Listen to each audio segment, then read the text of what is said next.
Dios me lo bendiga. Estar parado ante ustedes, me siento honrado. Han transcurrido 28 años desde que salimos de nuestra amada tierra, Lima, Perú, a los Estados Unidos de Norteamérica. Han transcurrido muchas cosas en ese lapsus de tiempo, muchísimas. Dios nos dio la bendición de poder nosotros pastorear en Brooklyn, East New York, la Iglesia de Dios Pentecostal, Movimiento Internacional, Camino de Vida, por un periodo aproximadamente de 5 años. Dejamos una iglesia bien establecida, espiritual y económicamente. Por la gracia de Dios, luego nosotros tuvimos la oportunidad de poder congregar en otra iglesia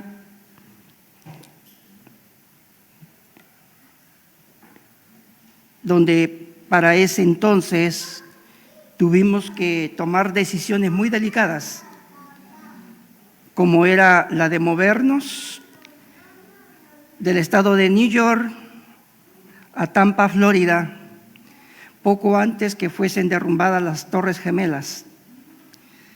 Yo trabajaba en esa ruta, en el corazón de Manhattan. Esa era mi ruta. Cuando recién llegamos, el primer trabajo que se nos presentó fue para planchado de manteles de todo el barrio chino en el corazón de Manhattan. Se lavaban, se planchaban y se dejaban a su destino, pero por circunstancias que a veces uno no entiende en el proceso, tuvimos que movernos de Nueva York al sureste de los Estados Unidos, al estado de Florida, en la ciudad de Tampa. Allí Dios nos abrió puertas, decidimos prepararnos para poder trabajar y sacar adelante a nuestra familia. Nos preparamos como asistentes de enfermería y este servidor, al igual que mi esposa, después de haber sido capacitados, tuve la oportunidad de estar en una institución que se llama de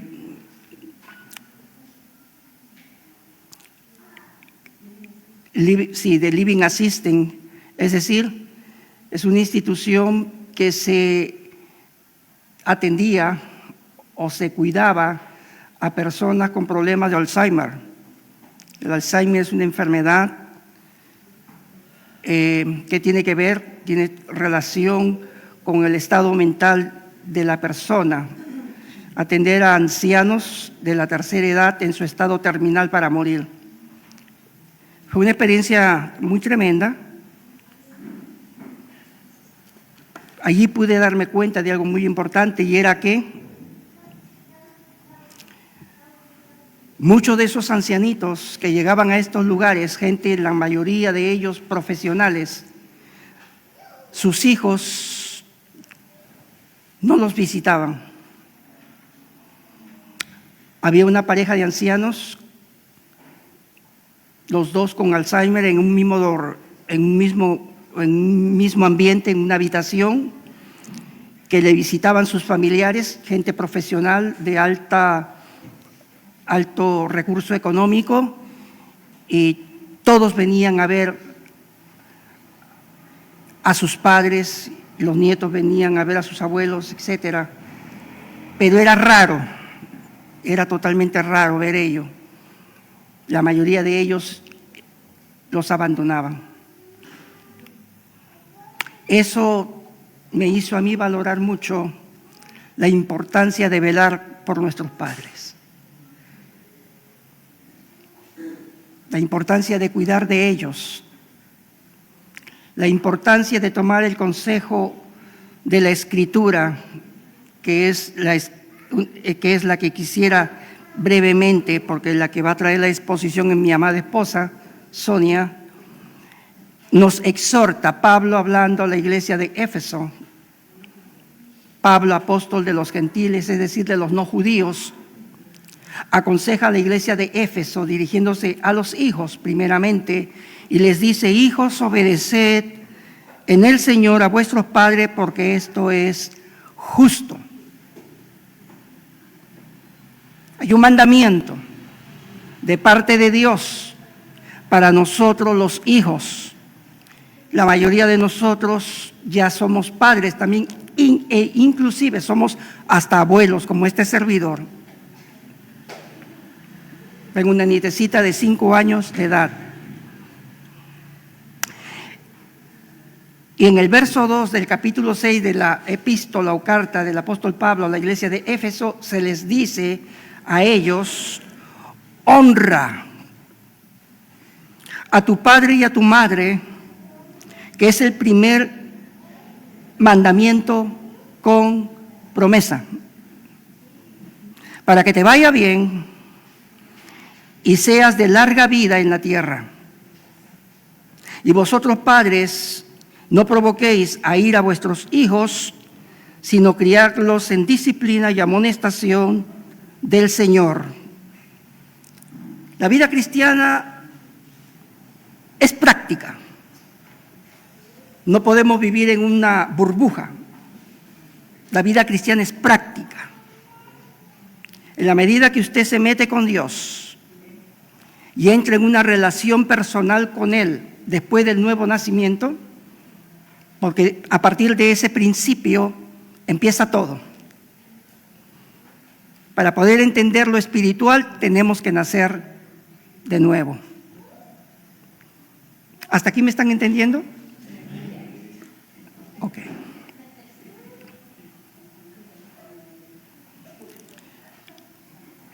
Principios prácticos.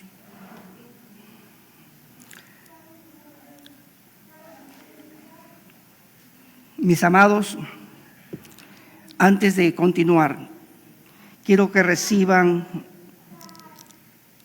el cariño de nuestro pastorado, nuestro liderazgo, donde estamos sirviendo al Señor en el ministerio de la enseñanza bíblica. Estamos congregando en una iglesia bautista actualmente, la iglesia Baptist Church, ubicada en Sterling Airline, en Houston, Texas, que está ubicado en la parte sur, centro de los Estados Unidos, de Norteamérica. Ellos les mandan muchos cariños a todos ustedes. Conozco a Carlos, somos grandes amigos y hermanos en la fe. Su esposa fue mi profesora de academia. Ella me preparaba mientras yo esperaba el momento para presentarme a la universidad. Pero en ese proceso tenía la oportunidad de poder evangelizarla también. Ella es fruto de nuestro ministerio. Lo más lindo y hermoso de todo esto es poder rescatar que después de tantos años que han transcurrido, ellos abrazaron la fe. El Señor les hizo el llamado al ministerio, al sagrado ministerio del pastorado. Amén. Y me siento honrado de estar aquí.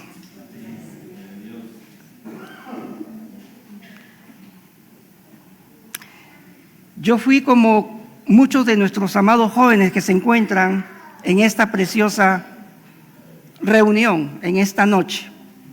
Yo me convertí a la edad de los 18 años.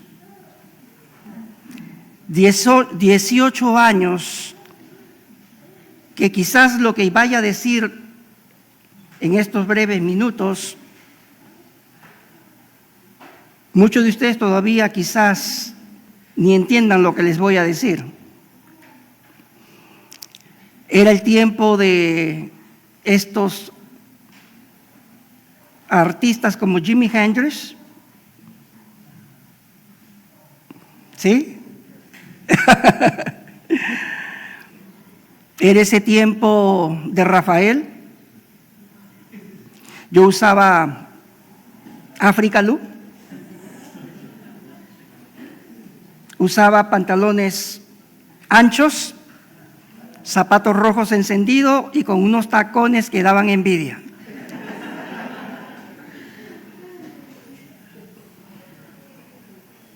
Así yo vine a los pies de la cruz. Llegaron a Lima, Perú, una pareja joven, José Rubianes y Norma Ávila. Y Dios le dio a ellos favor y gracia para ministrarnos la palabra y ganarse nuestra confianza. Y ellos, esta pareja joven, conocieron a la familia Vergara aquí en Máximo Górbis, donde viven mis padres, o mi madre, mejor dicho, 856 en la zona D de San Juan de Miraflores. Al costado vivía la familia Vergara y se aperturó en el garaje de ese hogar. Hermano Vergara, su esposa, hermana Flora, ya están con el Señor, ofrecieron su hogar para que se enseñase y se predicase este santo evangelio. Y una noche decidí ir a escuchar la palabra. Para mí esto era algo novedoso, porque el catolicismo había arropado toda la nación con tanta idolatría. Y para mí esto era nuevo, novedoso. Y decidí ir a escuchar de esta palabra, de este santo evangelio. Y esta persona, llamado José Rubianes, predicó la palabra. Y mientras yo escuchaba, con mi cabeza inclinada, el Espíritu Santo trajo convicción de pecado en mi corazón. Sentí dolor por mi pecado. Y cuando se hizo el llamado, yo era una de las muchas personas que quería dar ese paso de arrepentimiento y de reconciliación con Dios por la fe en ese sacrificio expiatorio de Cristo en la cruz del Calvario. Pero algo pasaba conmigo, y era que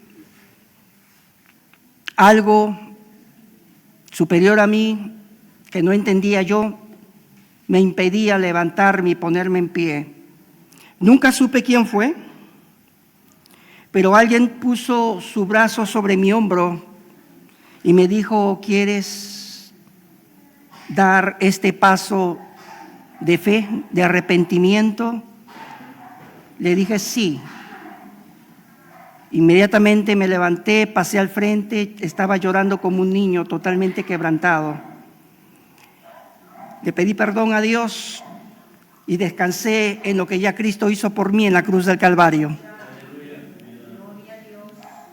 Cristo vino a mi corazón a la edad de los 18 años. Y los primeros que anhelaba compartir de esta gracia fueron mis padres. Cuando compartí de esta gracia a mis padres en ese primer amor, a mí me botaron de casa. Me dijeron, nosotros somos católicos romanos y no vamos a permitir que tú te cambies de religión. Yo no me cambié de religión, entré en una relación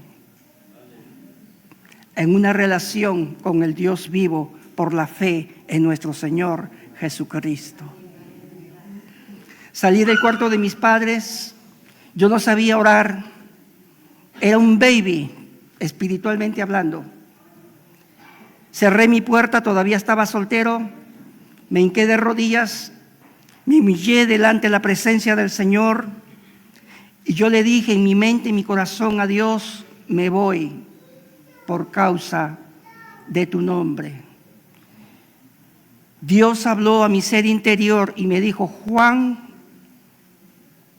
tú no te vas de casa, tú te quedas allí para testimonio a tu familia.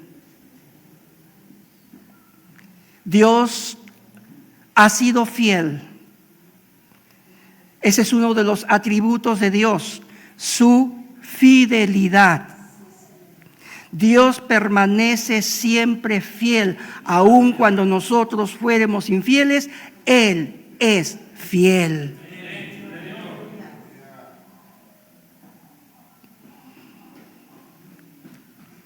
Entre los 18 y los 20 años, mis amigos, entre comillas, del mundo, mis amistades, entre comillas, influenciaron en mí. Mi fe estaba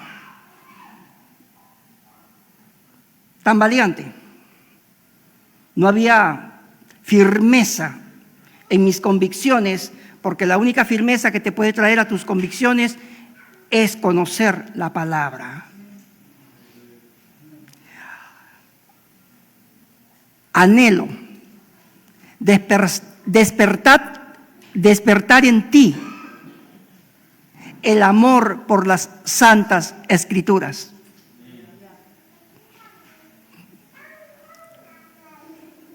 Si algo puedan llevarse de aquí esta noche, que el Espíritu Santo despierte en ustedes, como lo hizo en mí, el amor por la palabra. El Salmo 119 es uno de los capítulos más largos en el Antiguo Testamento que nos va a motivar a amar la ley de Dios.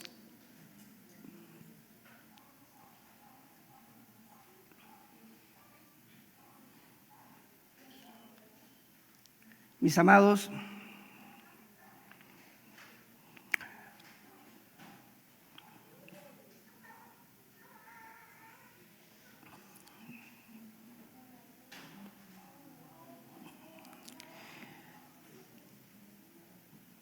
quisiera que mi esposa pueda venir para darle la parte a ella, sino antes poder expresarles a ustedes lo siguiente. Una de las razones de peso por la cual estoy aquí es por mi madre, quien tiene 95 años.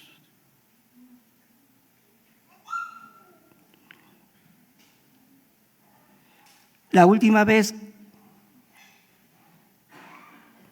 que conversábamos por videocámara, lo que ella me expresaba tocaba profundo mi ser interior. Y me decía, hijito, ¿cuándo vienes? Quizás cuando ya vengas, ya no esté aquí. Yo le decía a ella, mami, ora, ruega a Dios por nosotros, que es mi anhelo, que Dios me dé la dicha de volverte a ver, de poder escucharte, poder abrazarte y besarte. Y Dios cumplió nuestra súplica.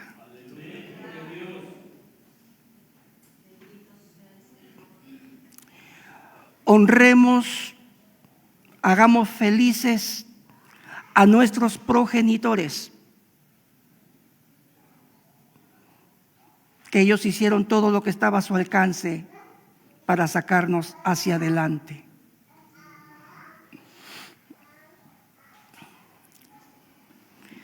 Podría decir muchas otras cosas que fueran de bendición y edificación para sus vidas, pero te vuelvo a repetir esta escritura de Pablo a la iglesia de Éfeso.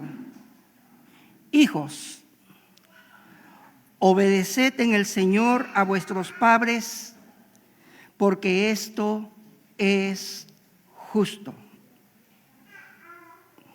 Honra a tu padre y a tu madre, que es el primer mandamiento con promesa, para que te vaya bien y seas de larga vida sobre la tierra. Y vosotros, padres, no provoquéis a ira a vuestros hijos, sino criadlos en disciplina y amonestación del Señor. Estamos viviendo tiempos muy difíciles. Hay un ataque frontal de filosofías que se han introducido incluso dentro de las iglesias cristiano-evangélicas para destruir el hogar, el matrimonio, la familia. La familia está constituida por el esposo, la esposa y los hijos. Pero hay filosofías como la filosofía de la ideología de género, no sé si la han escuchado, ¿ok? Que van contra todo lo que es lo natural, relación hombres con hombres, mujeres con mujeres, bisexuales, transexuales, etcétera, etcétera, etcétera. Estas filosofías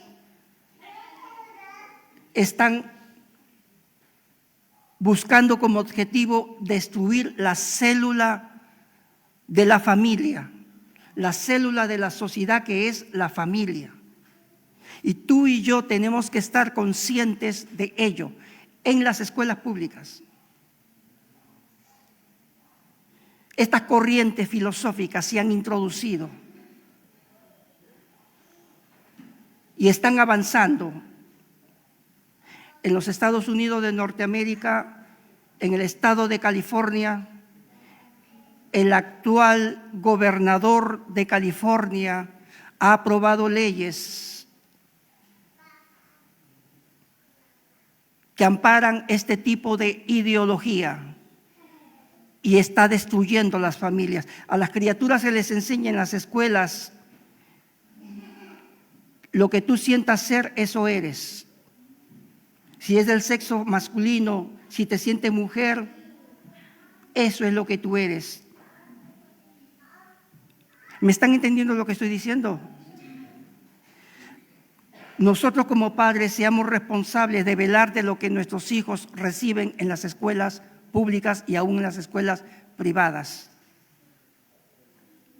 Hay un eslogan que no puedo olvidar cuando escuché estando en los Estados Unidos, que nació de acá: con nuestros hijos no te metas. Celemos a nuestros hijos, cuidemos de lo que Dios nos ha confiado. Dios nos hace responsables a los que somos padres de ser buenos mayordomos de lo que Él nos confió. Los hijos. Dios nos va a pedir a cuentas: ¿qué hiciste con lo que yo te confié? Necesitamos la sabiduría de Dios para criar a los hijos. Necesitamos el respaldo de Dios, el estar dispuestos a creer a esta palabra. Hoy más que nunca, lo que va a salvar a nuestro país, a esta nación que tanto amamos, no es la política,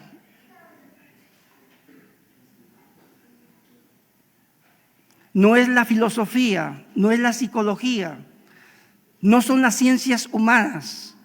Lo que va a salvar a esta nación es el Evangelio de nuestro Señor Jesucristo. Que Dios nos dé el valor para no tener temor de predicar esta palabra, amados hermanos. Recuerde lo siguiente, esta es una exhortación para la iglesia.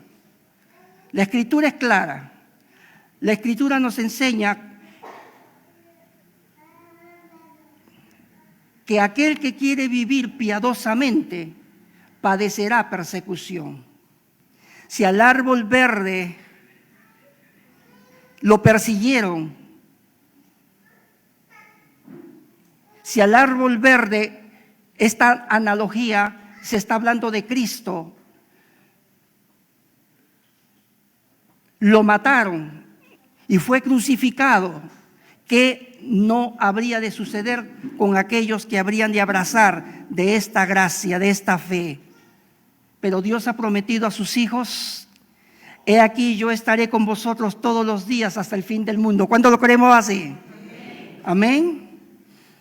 Recuerde esto, Juan 17, Jesús ora por sus discípulos. Padre, hablando de la iglesia, no te ruego que los saques del mundo, sino que los guardes del mal. Te pregunto, ¿tú crees que Dios te está guardando del mal? ¿Cuántos lo creen? Mi amor, te estoy tomando mucho tiempo. Por favor. Me gusta hablar mucho, perdóneme. Dejo con ustedes a mi amada esposa, Sonia. Dios te use. Amén. Gracias. Qué linda congregación. Felicitaciones a los pastores, hermano Carlos Quirós y nuestra amada hermana Charo de Quirós. Realmente son años lejos de ustedes. Veo a Carlitos. ¡Wow! Ya todo un padre. ¿Y qué me iba a imaginar que se iba a casar con Sarita? Dejé a Sarita de 14 años más o menos. Sí, Sarita vivía al costado de la iglesia. Una excelente joven. Me acuerdo que una vez me puse yo queriendo ser matemática, llevar una clase de matemática y llegó a enseñarme a mí. Nunca me olvido. Debe ser muy, muy buena en matemáticas. Y pues me gozo en esta noche de poder saludarlos a cada uno. Nos pidieron que traigamos un tema relacionado a la familia y realmente a mí me apasiona hablar de la familia, porque creemos que si la estructura de la sociedad se forma correctamente, vamos a poder tener una sociedad fuerte, sólida. Pero si la familia, que es la base de la estructura de la sociedad, este núcleo no se forma saludablemente, lamentablemente los resultados van a ser muy negativos. Y es lo que estamos viviendo en estos días. Y creo que Dios ha dejado la iglesia para ser un soporte para las familias. Y si los que componemos la familia somos entes de transformación, realmente vamos a poder llegar a transformar lo que aparentemente en estos tiempos parece insalvable. Y el tema que quisiéramos en esta noche, y quisiera ser bien sencilla, pero a la vez también que salgamos con una enseñanza clara, no abarcar tal vez mucho, tenemos más que media hora, pero abarcar qué es una familia saludable. ¿Qué es una familia saludable? Y ya ustedes ven el texto que está escrito en la pared, el Salmo 127, en el verso 1, nos dice, como que me siento, voy a ponerlo aquí, dice: si Jehová no edifica la casa, en vano trabajan los que la edifican. Hasta ahí. Si Jehová no edifica la casa, en vano trabajan los que la edifican. Y cuando hablamos de casa, nos estamos refiriendo, según el diccionario, a una choza, una estructura hecha ahora de ladrillos, pero en tiempos antiguos eran hechos de caña, eran hechos de cosas muy simples, pero hablamos de un lugar donde se cobija un grupo de personas que nacen bajo un mismo vínculo. Por ejemplo, se dice, al frente viven los Torres y allá viven los Pérez y por acá viven los Quispes. Y entonces estamos hablando en una casa, no es la casa en sí, no es las paredes que lo constituyen, sino de los que componen esa familia. Y si los que componen esa familia, esa estructura, esos Pérez, esos Garcías, esos Quispes, Guamaní, etcétera, etcétera, no están formando esos fundamentos en una manera saludable, realmente vamos a ver los resultados de lo que va pasando a través de la sociedad que está en este momento está languideciendo, está sufriendo. Y quisiera hablar para empezar de dónde tienen que estar nuestros principios como familia. ¿Dónde están nuestras prioridades para que esa estructura sea fuerte, sea sólida? Si Jehová no edifica la casa, en vano trabajan los que la edifican. ¿Cuál es ese fundamento? Cada persona tiene prioridades, cada ser humano tiene prioridades. ¿En qué basamos esas prioridades? Y cuando Dios creó en el principio, dice, varón y hembra los hizo, ¿no? No hizo dos hombres, no hizo dos mujeres, hizo varón y hembra. Y le dijo luego, fructificaos y multiplicaos, ¿sí? O sea, fructificar y multiplicarse habla de algo que va en progreso, no algo que va decreciendo, sino algo que va creciendo. Entonces, era Adán, Eva, pero después vinieron los pequeños cachorritos que fueron, ¿se acuerdan? ¿Quiénes eran los hijos? ¿Los primeros hijos? Participen, ¿sí?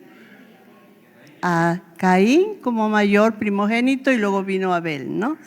Entonces se constituyó la primera familia en el mundo. ¿Es el deseo de Dios que haya una familia? Sí. ¿Quién la constituyó en sus inicios? Dios. Y eso lo tenemos que tener claro. Hoy día se está desvirtuando ese concepto. ¿Sí? Se está desvirtuando ese concepto. Prefieren tener cachorritos que hijos. ¿Sí? Prefieren quedarse solos o incluso las parejas no llegar a lo que se llama hoy día la unión libre.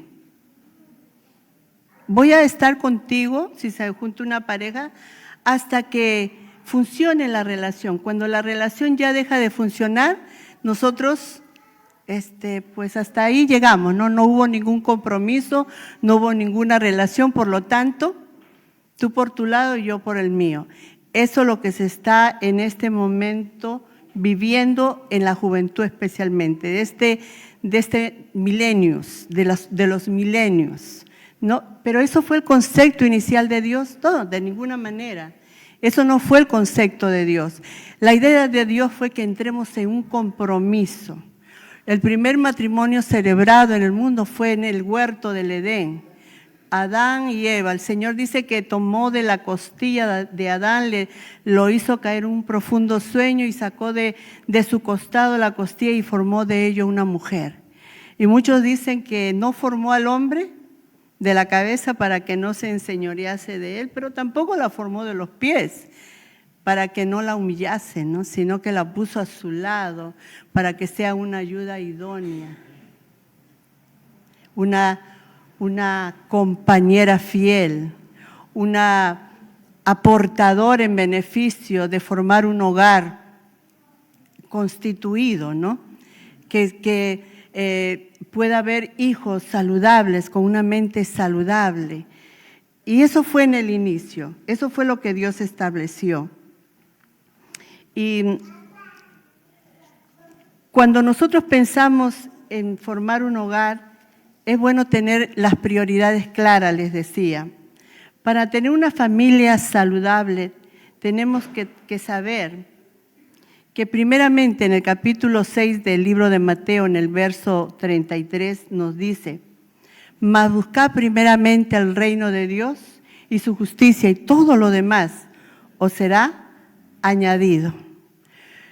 El tener como prioridad en nuestras vidas, sea tanto del hombre como de la mujer, a Dios en nuestras vidas, puede ser y es el fundamento para nosotros lograr tener el futuro, en lo que sigue, una familia saludable. Cuando nosotros ponemos a Dios en primer lugar, no la iglesia, porque a veces confundimos los conceptos y pensamos que tener una relación con Dios es venir a la iglesia, tener un cargo dentro de la congregación, a ejercer un ministerio, etcétera, etcétera. Pero tener a Dios en nuestra vida, en nuestras prioridades, va a abarcar 3 principios que yo creo que son muy importantes. Cuando tú tienes tus prioridades, ¿cómo sabes tú que esa es tu prioridad? Prioridad es lo primero. Cuando tú ocupas tu tiempo en aquello, cuando tú ocupas tus fuerzas en eso y cuando tú le das toda tu atención a ello. Ahora yo diría, ¿está siendo Dios lo primero en tiempo? Cuando tú te levantas por la mañana, ¿es tu primera relación con Dios? ¿Buscas con ansias qué te dice la palabra en esa mañana? ¿O te levantas todo descabellado y te alistas y vas a la cocina y el café y sales despavorido porque el tren te va a dejar o el bus te va a dejar? ¿Cuáles son nuestras prioridades en cuanto a tiempo? ¿Cuáles son tus prioridades en cuanto a tus fuerzas, el esfuerzo que tú dedicas a determinadas cosas en tu día a día? ¿Dónde? ¿Dónde está? Yo me autoanalizo y digo, wow, esas fuerzas que yo estoy, a veces nos sobrecargamos, sobre todo las personas que trabajan, se sobrecargan tanto en el trabajo.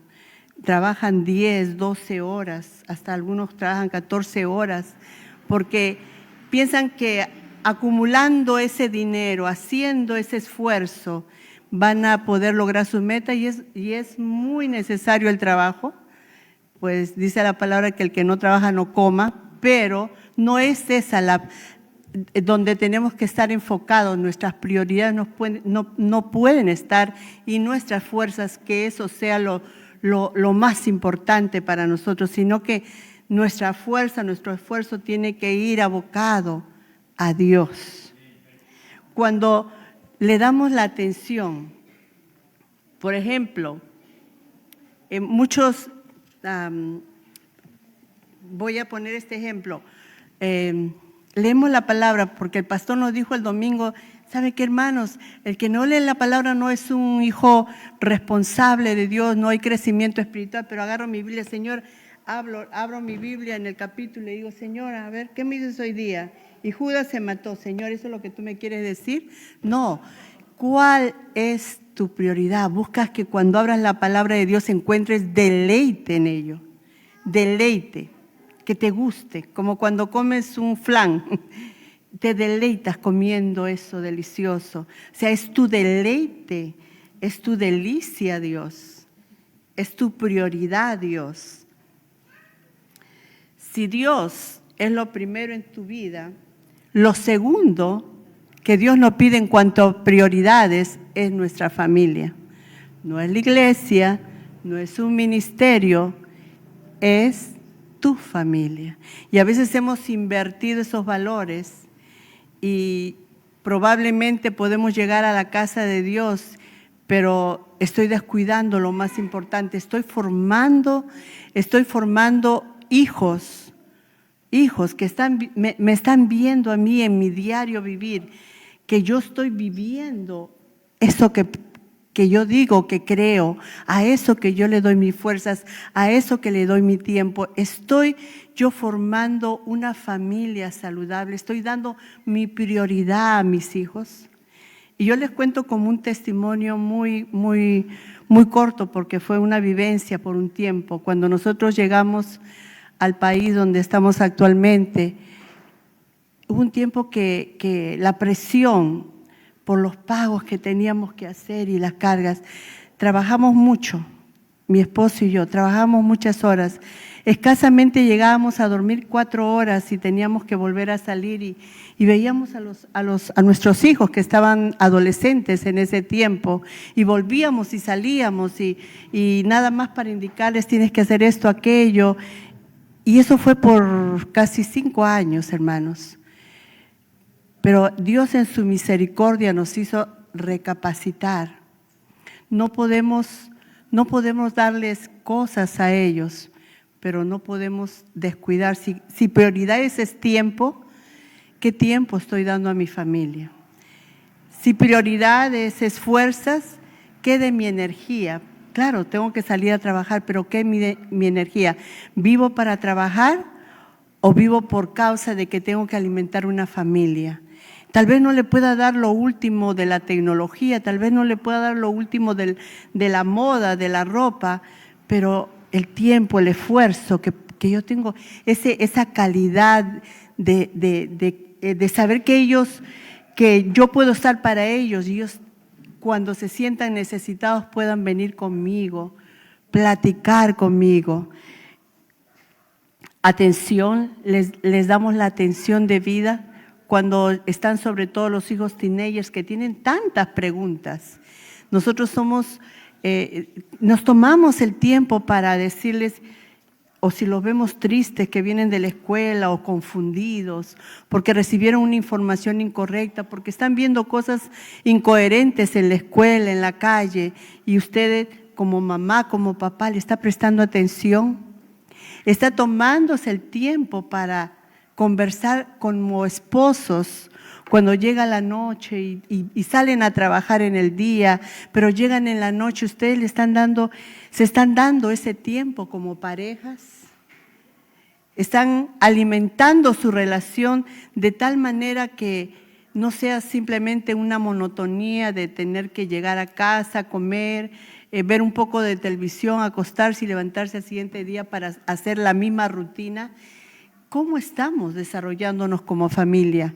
¿Cómo estamos nosotros concibiendo el concepto de familia? ¿Cómo queremos tener una familia saludable si no trabajamos a favor de ellas? ¿Hay comunicación? ¿Hay risas? ¿O hay peleas? Ahora no digo que somos matrimonios perfectos, siempre no van a faltar los roces, pero estoy sabiendo ser coherente con lo que yo digo que soy, porque nuestros hijos están viendo esas cosas en nosotros. Entonces, hay cosas que no pueden ser negociables dentro de una relación de familia. Hay cosas que no son que no tienen que ser dejadas de lado cuando yo estoy formando una familia, y esto es el principio del perdón, el principio del amor, el principio del respeto. El perdón, alguien me dijo hace muchos años, me dijo: Sonia, cuando tú te cases, yo tenía como 16 años, cuando esta hermana me enseñó este concepto, me dijo: cuando tú te cases, haz de tu estilo de vida el perdón. Y yo en mi mente decía un gran signo, ¿cómo que el perdón? Sí, y cuando me casé, hermano, le digo que eso es vital. sé que mi pareja, mi esposo, mi esposa me va a fallar en el día. Porque no nos casamos dos personas, hasta con la mirada nos ofendemos a veces. ¿Sí o no?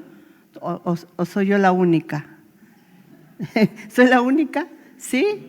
Sí, ver, yo soy de las personas, luché toda una vida por crear ciertos patrones en mi esposo que él ya los tenía de fábrica.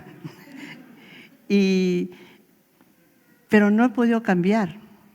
Entonces me he tenido que adaptar simplemente a esos principios, no esos principios, pero esa forma de ser de mi esposo. Entonces requiere perdón. Cuando uno está de novios, pues todo es hermoso, él viene bien peinadito, perfumado y bien arregladito. Cuando uno está casado, no abra la boca porque eso va a ser un fuego, pero consumidor. Terrible, ¿no? Terrible. Pero van pasando los años y se nos va cayendo la dentadura, se nos va cayendo todo, hermanos, para decir verdades, ¿no? Pero tenemos que seguir juntos, amándonos, respetándonos, cuidándonos. Y el perdón cumple una función tan importante dentro de una relación de pareja. Ahora, no solamente el perdón con mi esposo, entre esposos, sino también el perdón a los hijos. Y el perdón también de los hijos hacia los padres, que a veces muy poco se habla de eso. No nos dio Dios padres perfectos, nuestros padres no van a fallar, porque son seres humanos. Pero si nosotros aprendemos a tierna edad a saber aceptar a nuestros padres a pesar de, nos vamos a evitar muchos dolores en el futuro y resentimientos, que hace que muchas veces familias, cuando ya se casan, se distancian de sus padres y los abandonan o los semi-abandonan. No haga eso, joven. Acá hay jovencitos que veo que están escuchando. No hagas eso con tu papá. No hagas eso con tu mamá. No guardes rencores. Déjaselo en las manos del Señor. Y aprende a perdonar, pero genuinamente. Entonces, ¿quieres ser feliz? Perdona. ¿Quieres ser feliz? Perdona. El otro principio es el amor. Dice que el amor cubrirá multitud de faltas, ¿no? Precisamente relacionadas al perdón. Multitud de pecados. Y el Primera de Corintios 13 es un excelente capítulo que nos habla acerca del concepto del amor, pero de una manera maravillosa. Que por cierto fue el primer verso cuando yo llegué a una iglesia evangélica.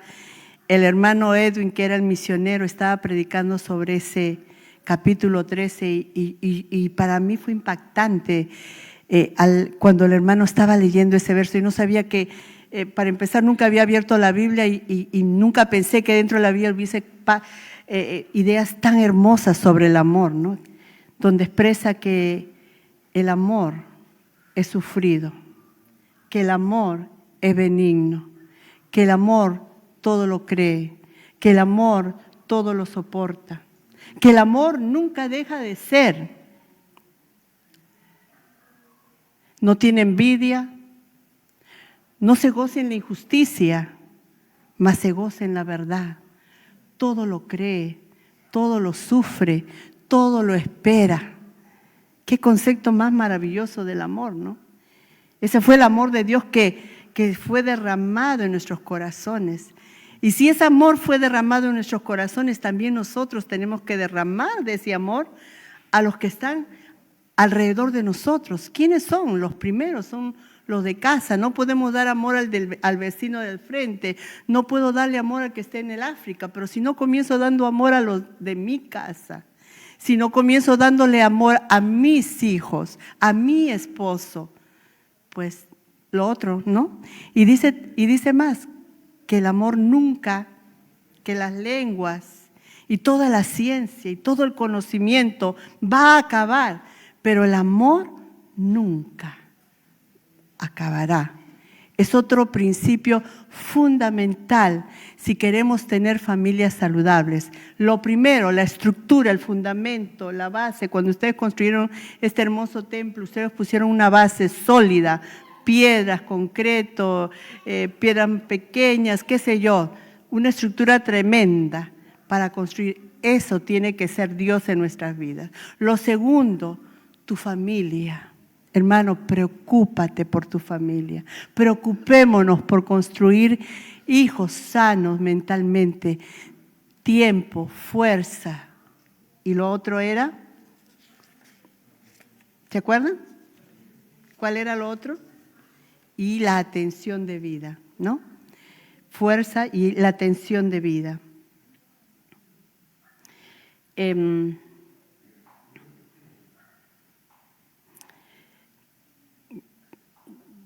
Quiero decirles también, en cuanto a la familia, que nosotros tenemos que estar incondicionalmente para ellos. ¿Qué quiere decir esto? Hay un verso en la palabra del Señor que nos habla acerca de la mujer sabia, pero mucho le hemos solo atribuido a la mujer, más no al hombre. Y dice la mujer sabia, ¿qué hace? Edifica su casa. La mujer necia, dice, con sus manos la derriba. Pero yo diría que la pareja, el matrimonio. Tenemos que nosotros ser portadores, y Santiago lo dice muy claramente, ¿no? En el capítulo 1. El que esté falto de sabiduría, pídala a Dios, el cual da abundantemente y sin reproche, y le será dado. Y si nosotros queremos constituir una familia saludable, yo tuve una abuelita, ella conoció al Señor ya casi a punto de morir. Es más, ya ella estaba agonizando cuando en el hospital le dio su vida a Jesús. Pero consideré a esa abuelita toda una vida una mujer muy sabia. Ella no sabía leer, nunca había ido a la escuela.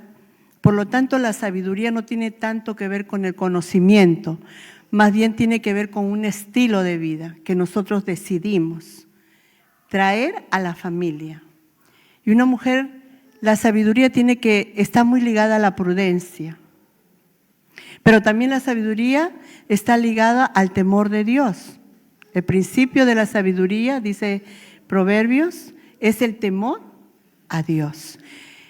Cuando tú estás formando una familia, requieres en tu día a día pedirle al Señor, Señor, dame sabiduría, dame entendimiento. No sé cómo manejar esta situación. Cuando los adolescentes, cuando nuestros hijos se ponen, sobre todo en la adolescencia, ¿no? Y la etapa un poquito de la rebeldía y de los cambios y de las hormonas en los hombres, que les salen los bigotitos, y a las mujeres que nos comienza a crecer las cositas ahí adicionales, y todo es una transformación, y ellos mismos no saben con quién se quieren identificar, si con el futbolista famoso o con la artista por allá. O sea, están en un cambio increíble. Pero si nosotras como madres y como padres, hombres y mujeres, hablo papá, mamá, nosotros comenzamos a darle la atención debida en esa etapa de cambios a nuestros hijos, tengan la seguridad.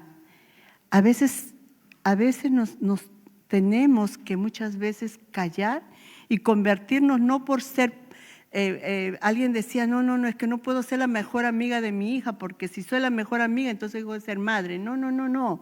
Ahí radica la sabiduría, saber cuándo ejercer la autoridad de mamá o papá, pero saber también cuándo ejercer esa posición de su mejor amiga.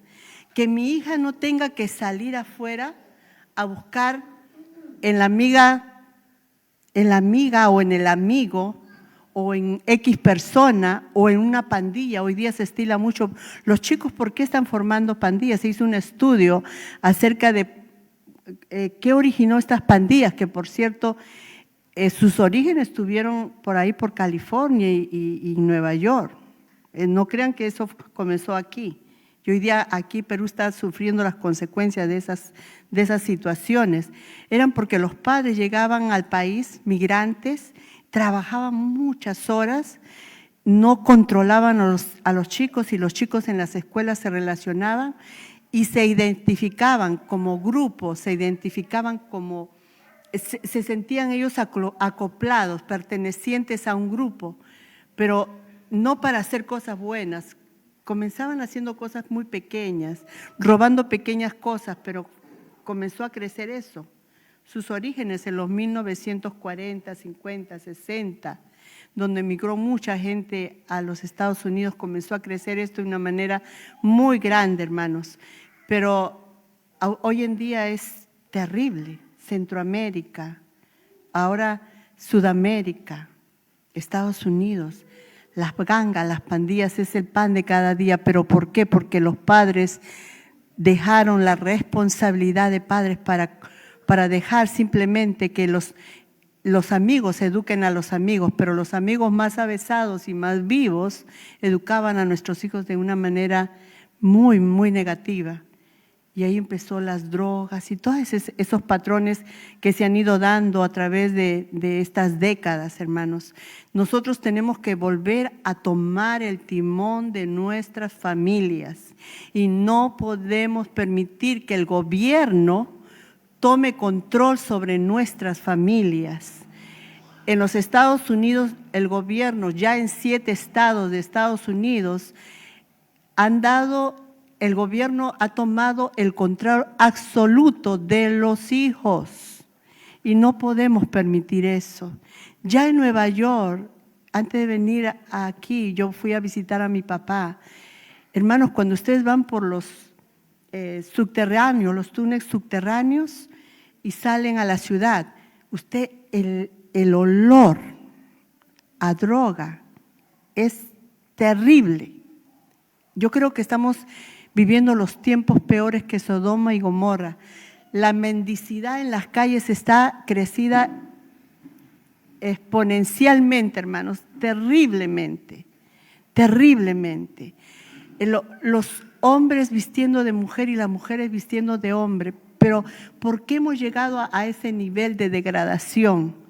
¿Por qué estamos en estos momentos viviendo esas etapas? Gracias a Dios, le preguntaba a Martita y a la familia también, ¿qué está pasando con las leyes de Perú? Se están queriendo poner leyes en contra, que nos quiten la autoridad de padres, que se inmiscuyan en la educación de nuestros hijos. No les permitamos, hermanos, no les permitamos. Tú eres padre, tú engendraste ese hijo, tú eres responsable. El Señor te va a pedir cuentas del hijo que tú estás criando. Pero si yo también quiero criar un hijo, pero si ven a papi y a mami constantemente en esto, que no hay una comunicación. Miren, ¿cómo podemos cambiar nuestro vocabulario al conversar? Hay algo que no me gusta de mi cónyuge, ¿no? Vamos a pensar, yo soy la que tiene las faltas, vamos a pensar. Mi esposo me dice, ¿sabes qué, Sonia?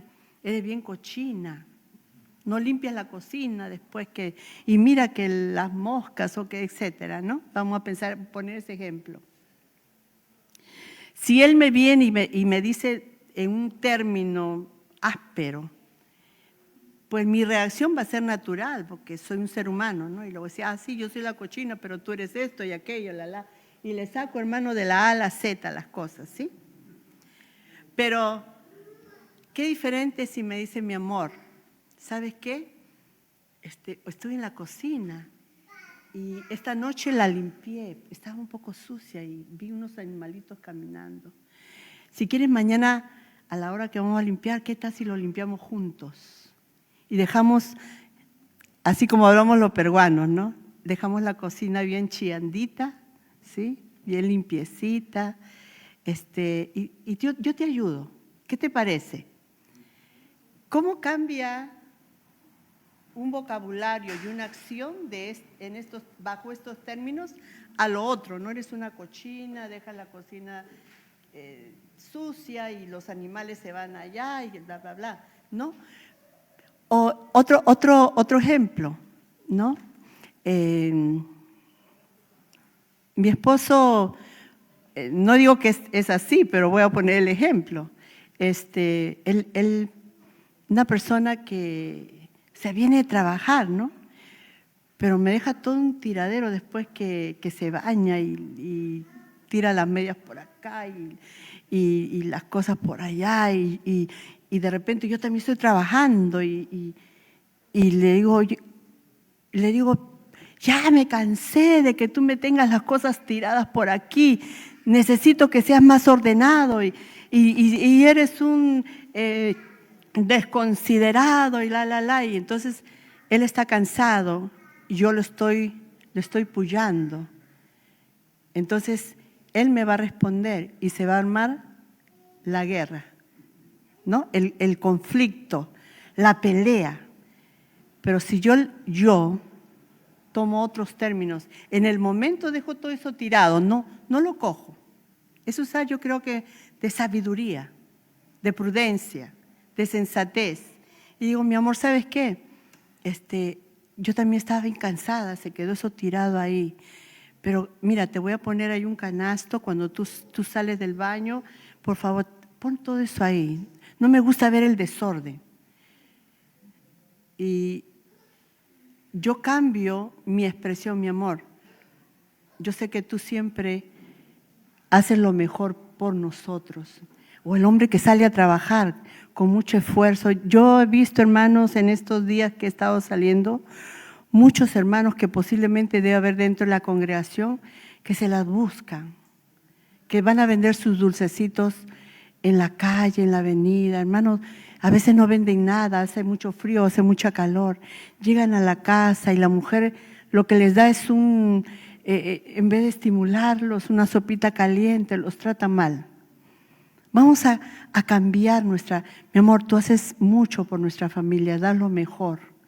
Vamos a comenzar a cambiar nuestro lenguaje. Vamos a traer más sonrisa a la casa.